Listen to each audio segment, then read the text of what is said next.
আমার নামের দুটি বাতি দিও সে দরগাহায়,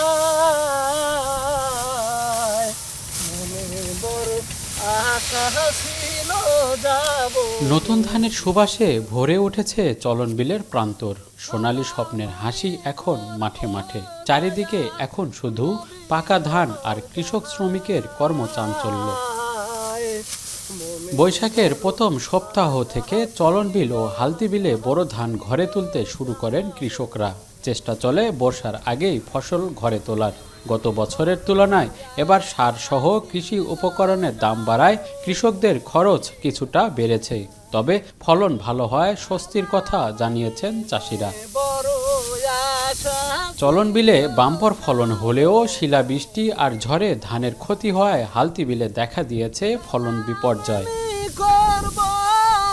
বর্তমান হয় শিলে কোটার পর থেকে ধানের ফলন একটু কম হচ্ছে। ধানের দাম হচ্ছে কাটনে আলা বেশি লাগিচ্ছে, খরচা বেশি। 5 কেজির জাত 7 কেজি লাগিচ্ছে।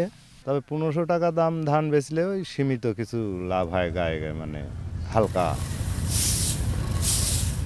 বোরো ধান কাটা, মাড়াই এবং পরিবহনে স্থানীয় শ্রমিকদের পাশাপাশি দেশের বিভিন্ন জেলা থেকে এ অঞ্চলে আসেন শ্রমিকরা। এবার হালতি বিলে ঝড়ে ধান পড়ে যাওয়ায় কাজের পরিসর কমেছে বলে জানান তারা। সেই সাথে পারিশ্রমিক কম পাওয়ার অভিযোগও অনেকের। ধান ঝড়ে পুড়ে যায়, কাটা সমস্যা, কামলার দাম থাকতেছে না, ফলনে বৃদ্ধি হবে ধান এবার, কিন্তু কাটা খুব কষ্ট। গতবারও যে 6 সার কাটিয়েছি এবারও সেই 6 সারের কথাই করছে, কিন্তু আমরা তো মিটাইছি হইলে খাড়া ধান, কিন্তু সেই খাড়া ধান তো আর নাই। এবার তো মনে করেন যে হচ্ছে ধানের ফলন না থেকেই লোকজন সব চলে যাচ্ছে। এবার এবার মাঠের ধান কাটবে না। এবছর জেলায় ধান উৎপাদনের লক্ষ্যমাত্রা ধরা হয়েছে 4,14,321 টন, যার আনুমানিক বাজার মূল্য 1,533 কোটি টাকা।